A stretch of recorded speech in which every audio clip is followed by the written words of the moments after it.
Alright, so it sounds like the animation is just a bit too even in terms of timing. So let's kind of examine a quick way to fix that. And I'm only recording this because it's easier to show in video uh,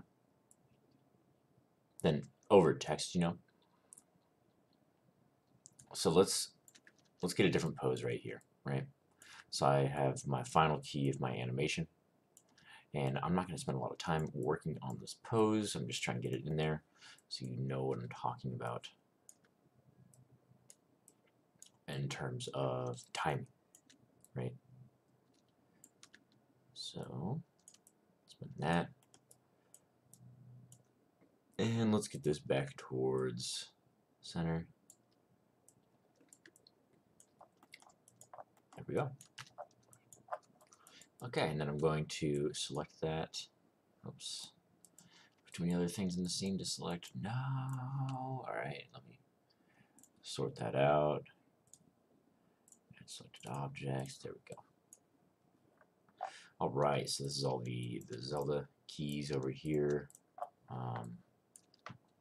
So I'm going to set a key right there and set a key right there. So now if we play back the animation,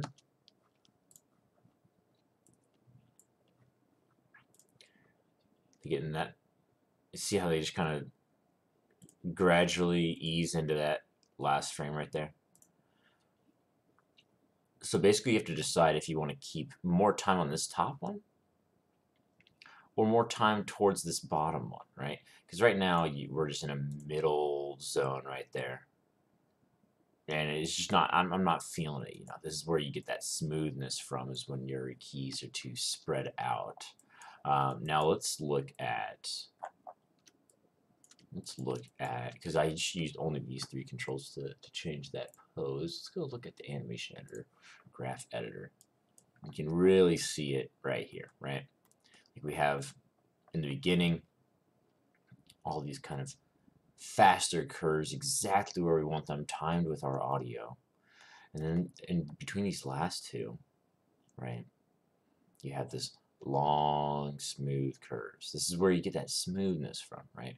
And smooth can be fantastic if that's what the scene requires, but for body character animation, like usually we're not moving very smooth at all. Like if you really study your reference, you're going to see that your torso is kind of always moving, always kind of rotating, counter animating. So in order to get this sort of the smoothness out of it, we need to switch up the timing. And one of the really fast ways to do this is to just key right here, like key towards the front of that animation. Let's do it right there. And I'm just going to shift click that key, right? And normally you do this for the whole body, but I only use these three controllers here. So you have the whole body selected while you're doing this. But I grab that key that I just made, and then let's just slide that and look at the graph editor as I do this. It's getting compressed, and I have a little bit of dialogue here. I don't think you guys can hear it, but if I just drag it out there, so see immediately how that's a little bit better right there. I would even say that it could use a little bit more speediness there. And since I timed this one already, the dialogue, I need to now do the same here. Watch my graph editor again. I'm going to press S to make a key. Then I'm going to select that key and just drag. You see that?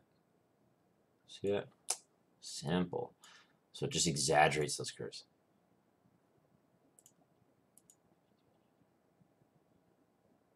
And it's now timed up properly, but now you need to just kind of clean up all the arcs between all of those. I mean, I would also get a better pose here as well. But yeah, so that's basically how you can just snap your timing really fast. There's also a plugin called Tween Machine that's definitely worth looking at. But yeah, so yeah, hope this was helpful for you.